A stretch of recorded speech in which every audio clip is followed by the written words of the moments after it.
तो एक्सरसाइज 1.3 का second question है, find the additive inverse of the following matrices. वो कह रहा है कि जो दिए हुए मैट्रिसेस हैं इनका एडिटिव इनवर्स जो है वो फाइंड करें।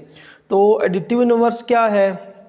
जिस तरह हमारे पास कोई भी नंबर होता है, अगर +2 है तो उसका -2 जो है वो एडिटिव इनवर्स होता है, अगर -2 है तो उसका एडिटिव इनवर्स +2 होता है। तो मैट्रिक्स में हम एडिटिव इनवर्स किस तरह फाइंड करेंगे? जिस तरह हम एक्सरसाइज 1.2 में नेगेटिव मैट्रिक्स जो है वो फाइंड करके आए हैं। हम मैट्रिक्स में जो एंट्रीज होंगी उनके साइन जो है वो चेंज कर देंगे। वो जो मैट्रिक्स हमें हासिल होगा वो एडिटिव इनवर्स कहलाएगा, जो दिया हुआ मैट्रिक्स होगा। तो आइए इस क्वेश्चन को सॉल्व करते हैं, तो फिर इसकी समझ आ जाएगी आपको। तो क्वेश्चन नंबर 2 है, find additive inverse of following matrices. तो इसका फर्स्ट पार्ट है, ए दिया हुआ है मैट्रिक्स, हम इसका एडिटिव इनवर्स फाइंड करेंगे। तो यहाँ पे लिखते हैं additive inverse, additive inverse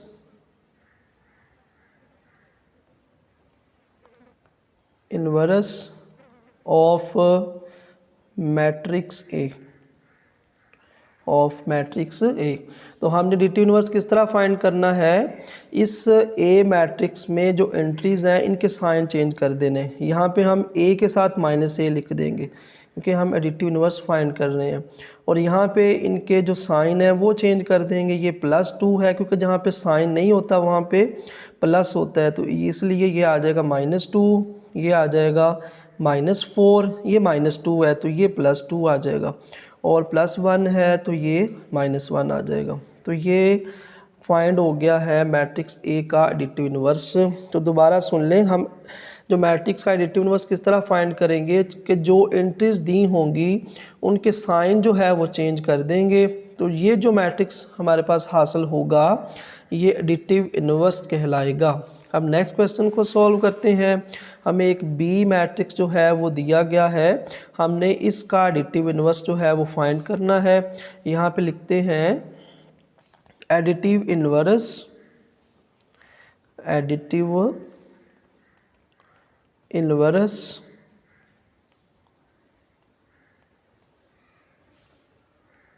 of matrix B. तो हमने क्या करना है, जस्ट इनकी एंट्रीज़ के साइन चेंज कर देने हैं। और यहाँ पे क्योंकि बी है मैट्रिक्स, और यहाँ पे हम लिखेंगे -b, और इनकी एंट्रीज़ के साइन चेंज कर देंगे। 1 है तो ये -1 आ जाएगा, 0 के साथ कोई साइन नहीं होता, 0 वैसे ही आ जाएगा।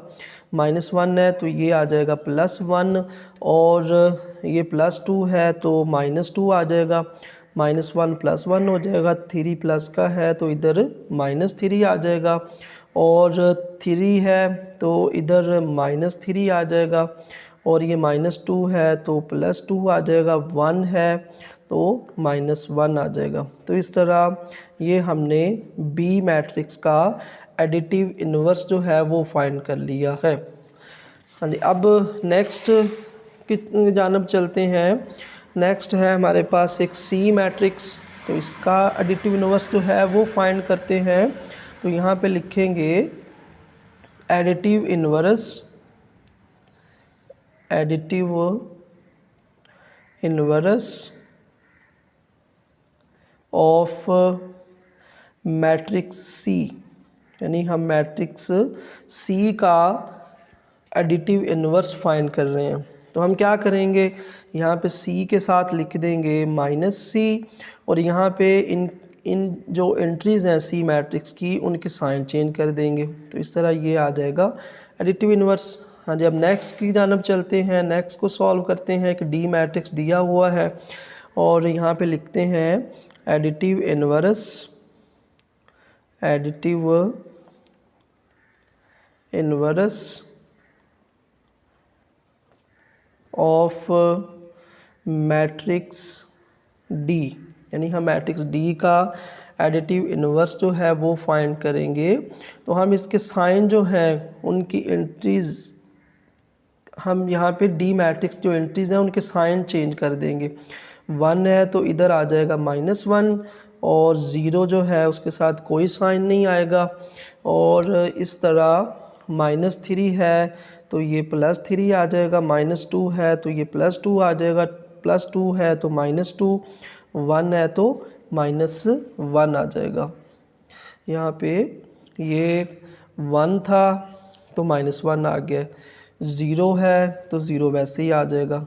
फिर ये -3 है तो यहाँ पे +3 आ जाएगा। ये -2 है तो यहाँ पे +2 जो है वो आ जाएगा। फिर 2 है तो -2 आ जाएगा और 1 है तो -1 आ जाएगा। यानी हम जो मैट्रिक्स है दिया हुआ उसकी एंट्रीज जो हैं उनके साइन चेंज कर देंगे तो जो हमारे पास मैट्रिक्स हासिल होगा वो एडिटिव इन्वर्स कहलाएगा। तो अब नेक्स्ट क्वेश्चन को सॉल्व करते हैं। ये हमारे पास एक मैट्रिक्स ई जो है वो दिया हुआ है, इसका एडिटिव इन्वर्स जो है वो फाइंड करते हैं। यहाँ पे लिखते हैं additive inverse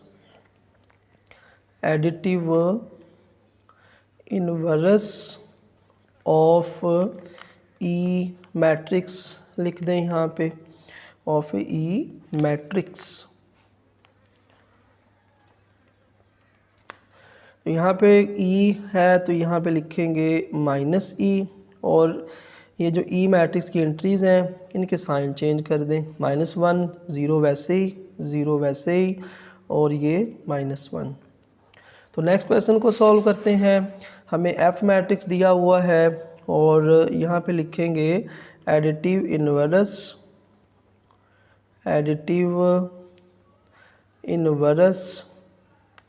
of F matrix.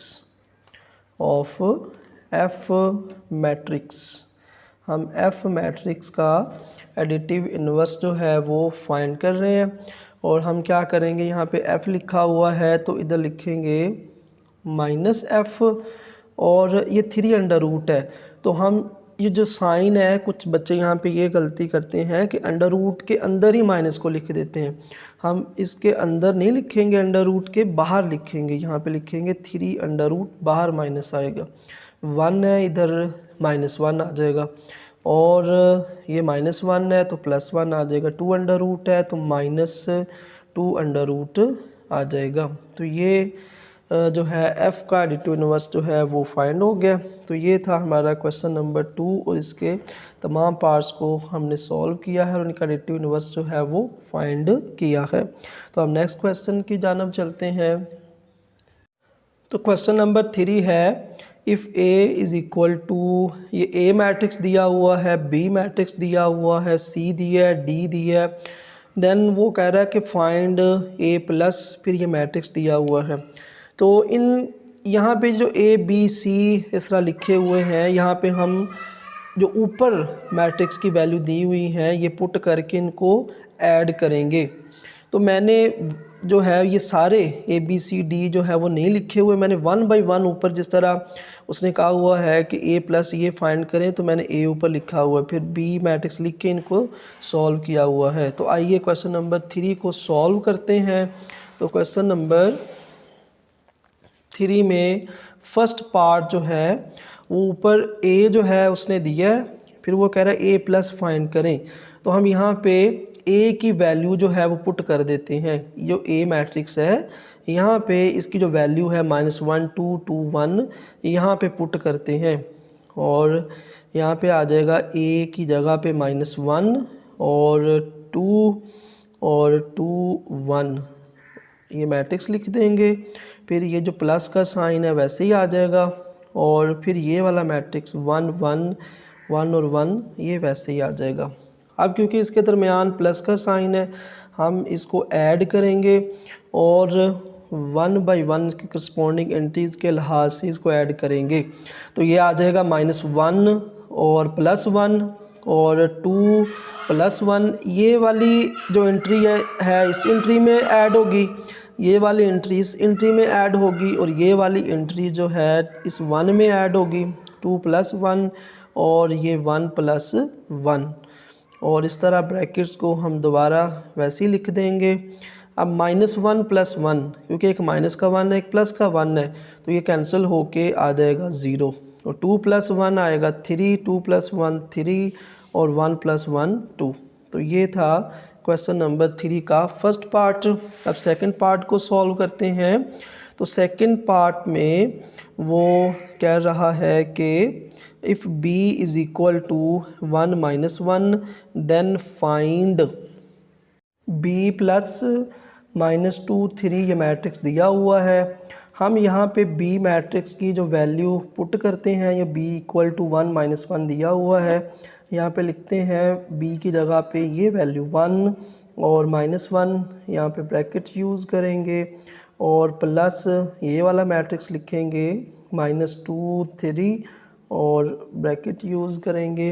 अब नेक्स्ट इनको हम ऐड कर देंगे, तो ये आ जाएगा 1, ये वाली एंट्री इसमें ऐड होगी और जितने भी हम नेक्स्ट क्वेश्चन करेंगे ऐड करेंगे, तो ये यहाँ पे अगर माइनस होगा तो हम इसको इधर मल्टीप्लाई किया करेंगे, प्लस है तो इधर मल्टीप्लाई किया करेंगे, क्योंकि यहाँ पे प्लस आ रहा है फिर यहाँ पे माइनस है, तो प्लस और ये माइनस जो है वो मल्टीप्लाई होके प्लस मल्टीप्लाई माइनस होता है माइनस, तो हम लिखेंगे 2। याद रखना है कि जहाँ यहाँ पे अगर प्लस हुआ करेगा और इधर यहाँ पे माइनस हुआ करेगा तो प्लस मल्टीप्लाई माइनस माइनस ही आ जाएगा, फिर ये -1 जो है वैसे ही आएगा और प्लस, क्योंकि प्लस मल्टीप्लाई प्लस प्लस ही होता है 3, तो जहाँ पे प्लस और माइनस हुआ करेगा हम माइनस लगाया करेंगे। अगर यहाँ पे माइनस होता और माइनस मल्टीप्लाई माइनस फिर प्लस आना था। अब यहाँ पे जो है ब्रैकेट यूज़ करेंगे। नेक्स्ट इसको सॉल्व करते हैं, तो 1 - 2, एक वैल्यू जो है वो प्लस की है, एक माइनस की है, तो अमल जो है वो माइनस का हो जाएगा और साइन जो है वो बड़ी वैल्यू का आ जाएगा। तो 1 - 2 आ जाएगा -1 और -1 + 3 आ जाएगा 2, क्योंकि ये भी दो वैल्यू जो है एक माइनस की एक प्लस की है, तो अमल माइनस का और लामत जो है साइन जो है वो प्लस का आ जाएगा। तो ये था हमारा सेकंड पार्ट। नंबर 3 है सी जो है मैट्रिक्स दिया हुआ है, वो कह रहा है C+ और ये मैट्रिक्स दिया हुआ है, वो कह रहा है इनको सॉल्व करें। तो हम यहाँ पे ये जो C मैट्रिक्स दिया हुआ है यहाँ पे पुट करते हैं, तो ये है 1 -1 और 2, यहाँ पे C मैट्रिक्स की वैल्यू पुट कर दी है और प्लस फिर नेक्स्ट -2 1 और 3, ये मैट्रिक्स आ जाएगा। अब इसको ऐड करते हैं, तो ये आएगा 1। मैंने पिछले क्वेश्चन में भी बताया था कि ये जो प्लस है इससे मल्टीप्लाई होगा, तो प्लस मल्टीप्लाई माइनस, ये माइनस आ जाएगा, तो 1 - 2 फिर -1 और +1, फिर 2 जो है इस 3 में ऐड होगा, तो यहाँ पे लिखेंगे 2 + 3, तो ब्रैकेट में क्लोज़ कर देंगे। अब नेक्स्ट ये 1 - 2, एक वैल्यू प्लस की है एक माइनस की है, तो अमल जो है वो माइनस का हो जाएगा, साइन बड़ी वैल्यू का आ जाएगा, तो 1 - 2 आ जाएगा -1, -1 + 1 और 0 आ जाएगा, 2 + 3 ये दोनों ऐड हो जाएंगे तो 5 आ जाएगा। ये था पार्ट नंबर 3। अब नेक्स्ट पार्ट नंबर 4 को सॉल्व करते हैं। तो हमें एक D जो है वो मैट्रिक्स दिया हुआ है, वो कह रहा है D+ ये फाइंड करें, तो हम यहाँ पे D मैट्रिक्स की जो वैल्यू पुट करते हैं पिछले जो पार्ट हमने किए हैं उनकी तरह, तो D आ जाएगा 1 2 3, ये जो ऊपर दिया हुआ है -1 0 2 और इसको ब्रैकेट में लिखेंगे प्लस, फिर ये वाली वैल्यू लिखेंगे जो उसने दी हुई है पहले ही 2 0 1 और इनके दरमियान जो है प्लस का साइन है, इनको ऐड करते हैं, तो ये आ जाएगा 1 + 0 और 2 + 1 फिर 3 + 0 और -1 + 2 आ जाएगा और 0 + 0 और 2 + 1। इस तरह नेक्स्ट इसको सॉल्व करेंगे, तो 1 + 0 ये आ जाएगा 1, 2 + 1 3, 3 + 0 3, -1 + 2, एक वैल्यू माइनस की है एक प्लस की है, तो अमल जो है वो माइनस का करेंगे और साइन बड़ी वैल्यू का आएगा, सो 2 में से 1 को सब्ट्रैक्ट करेंगे तो 1, 0 + 0 0, 2 + 1 आ जाएगा 3। तो ये हमने इनको ऐड कर दिया है। अब नेक्स्ट पार्ट को सॉल्व करते हैं।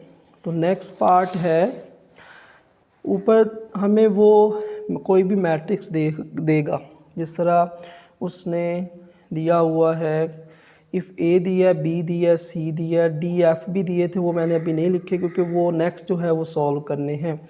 अब अगर हम if A is equal to, ये देख लें कि ए मैट्रिक्स दिया हुआ है, वो 5 पार्ट में कह रहा है कि 2a जो है वो फाइंड करें। तो हमने किसी भी कांस्टेंट को किसी मैट्रिक्स के साथ मल्टीप्लाई करना है, तो वो किस तरह करना है, हम यहाँ पे लिखेंगे 2a। अब 2 को हमने ये जो a मैट्रिक्स दिया हुआ है ये वाला, इसके साथ मल्टीप्लाई करना है। तो हम इस यहाँ पे a जो मैट्रिक्स है उसको लिखते हैं। तो a मैट्रिक्स है -1 2 2 और 1। अब इसको हमने मल्टीप्लाई करवाना है 2 को हर इंटीज के साथ। तो 2 जो है वो 1 के साथ मल्टीप्लाई होगा। यहाँ पे हम लिखेंगे -1 और मल्टीप्लाई 2। 2 को हम ब्रैकेट में लिख देते हैं क्योंकि इसने मल्टीप्लाई होना है हर एक के साथ। फिर ये वाला 2 और जो बाहर से 2 मल्टीप्लाई होना है उसको ब्रैकेट में लिख देते हैं। फिर ये वाला 2 जो पहले ही मौजूद है और बाहर वाला जो 2 मल्टीप्लाई होना है उसको ब्रैकेट में 1 मल्टीप्लाई 2 और इसको ऐसे ब्रैकेट में लिख दिए। अब नेक्स्ट इसको सॉल्व करते हैं। तो -1 मल्टीप्लाई 2 ये आ जाएगा -2, 2 मल्टीप्लाई 2 4, 2 मल्टीप्लाई 2 4 और 1 मल्टीप्लाई 2 आ जाएगा 2। तो इस तरह हमने 2a जो है वो फाइंड कर लिया है। अब नेक्स्ट पार्ट को सॉल्व करते हैं। वो कह रहा है -1b फाइंड करें। तो ऊपर जो है वो b मैट्रिक्स दिया हुआ है, ये देखिए b मैट्रिक्स दिया है। अब यहाँ पे हमने -1b जो है वो फाइंड करना है। तो यहाँ पे लिखते हैं -1 और b इज़ इक्वल टू, इधर आएगा -1 और इधर हम b मैट्रिक्स की वैल्यू पुट करेंगे, ये आएगा 1 और -1। अब -1 को हम मल्टीप्लाई करते हैं, -1 को 1 के साथ, तो 1 पहले ही मौजूद है, -1 ने मल्टीप्लाई होना है और नीचे -1 जो पहले ही मौजूद है ये वाला, और इस -1 ने मल्टीप्लाई होना है, इसको हम ब्रैकेट में लिख देते हैं। हाँ जी, इस तरह 1 मल्टीप्लाई -1 आएगा, क्योंकि 1 जो है वो किसी से भी मल्टीप्लाई हो तो वही वैल्यू जो है वो आ जाती है। हाँ जी, अब नेक्स्ट -1 मल्टीप्लाई -1, तो ये 1 आ जाएगा प्लस का, क्योंकि माइनस मल्टीप्लाई माइनस होता है 1। तो इस तरह हमने -1b जो है वो फाइंड कर लिया है। नेक्स्ट पार्ट को सॉल्व करते हैं। हमें ये वाला c जो है मैट्रिक्स दिया है और हमने -2c जो है वो फाइंड करना है। तो उसको किस तरह फाइंड करेंगे, तो वो देखें कि इधर लिखेंगे -2 और c इधर लिखेंगे -2 और यहाँ पे हम c मैट्रिक्स जो है उसकी वैल्यू पुट कर देते हैं जो ऊपर गिवन है 1 -1 और 2। अब -2 ने हर एक के साथ मल्टीप्लाई होना है, तो यहाँ पे आ जाएगा -2, जो 1 पहले ही मौजूद है उसको हम पहले लिख देते हैं, जो -2 ने बाहर से आना है मल्टीप्लाई होना है उसको ब्रैकेट में लिख देते हैं। फिर ये वाला -1 और -2 ने मल्टीप्लाई होना है, इसको ब्रैकेट में लिख देते हैं। फिर 2 और मल्टीप्लाई -2 इसको ब्रैकेट में लिख दिया। अब इसको सॉल्व करते हैं। तो 1 मल्टीप्लाई -2 ये आ जाएगा -2, -1 मल्टीप्लाई -2 तो ये आ जाएगा +2, क्योंकि माइनस मल्टीप्लाई माइनस होता है प्लस। 2 मल्टीप्लाई -2 ये आ जाएगा -4। तो इस तरह ये क्वेश्चन नंबर जो है 3 का 7 पार्ट था। अब नेक्स्ट पार्ट को सॉल्व करते हैं। तो क्वेश्चन नंबर 8 है 3D, वो कह रहा है फाइंड करें, यानी D जो मैट्रिक्स दिया हुआ है इसको 3 के साथ मल्टीप्लाई करना है। तो यहाँ पे हम लिखेंगे 3D और यहाँ पे 3 लिख के नेक्स्ट डी जो मैट्रिक्स है उसको पुट कर देंगे 1 2 3 -1 0 और 2। अब 3 को मल्टीप्लाई करते हैं तो 3 को 1 के साथ मल्टीप्लाई करेंगे, 1 पहले ही मौजूद है, 3 को हम ब्रैकेट में लिख देते हैं, फिर 2 जो है मौजूद है पहले ही, 3 जो है मल्टीप्लाई करना है इसको ब्रैकेट में लिखते हैं, फिर 3 और 3 को ब्रैकेट में लिखते हैं, फिर -1 3 ने मल्टीप्लाई होना है, फिर 0 3 ने मल्टीप्लाई होना है, 2 और 3 ने मल्टीप्लाई होना है। अब इनको मल्टीप्लाई करके तो हम आंसर लिख देते हैं। 1 × 3 जो है वो 3 आ जाएगा, 2 × 3 6 आ जाएगा, 3 × 3 9 आ जाएगा, और -1 × 3 -3 आ जाएगा। 0 × 3 0, यानी 0 जिससे भी मल्टीप्लाई होता है उस वैल्यू को 0 कर देता है। सो 2 × 3 आ जाएगा 6। तो ये था हमारा 8वां पार्ट। अब नेक्स्ट पार्ट जो है लास्ट वाला पार्ट उसको सॉल्व करते हैं। वो कह रहा है 3C जो है वो फाइंड करें। तो ये देखें कि C मैट्रिक्स दिया हुआ है ये वाला 1 -1 और 2। वो कह रहा है 3C जो है ये फाइंड करें। तो हम यहाँ पे C को 3 के साथ मल्टीप्लाई करवाते हैं, इधर आ जाएगा 3C 3, और इधर C मैट्रिक्स लिखते हैं 1 -1 और 2। अब 3 को नेक्स्ट मल्टीप्लाई करवाएंगे तो ये आ जाएगा 3 1 पहले ही मौजूद है, 3 जो मल्टीप्लाई हो रहा है उसको ब्रैकेट में लिखेंगे, तो ये आ जाएगा -1 3 ने मल्टीप्लाई होना है उसको ब्रैकेट में, 2 3 जो है वो ब्रैकेट में आ जाएगा। इस तरह 1 × 3 आ जाएगा 3, और -1 मल्टीप्लाई आ जाएगा 3 -3, 2 × 3 6 आ जाएगा।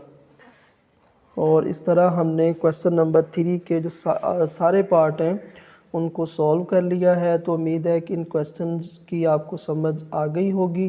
तो नेक्स्ट वीडियो में हम जो है नेक्स्ट क्वेश्चन को सॉल्व करेंगे। तो चैनल को सब्सक्राइब कर दें और वीडियोस को लाइक कर दें ताकि वीडियो जो है वो ज़्यादा से ज़्यादा बच्चों तक पहुंच सके।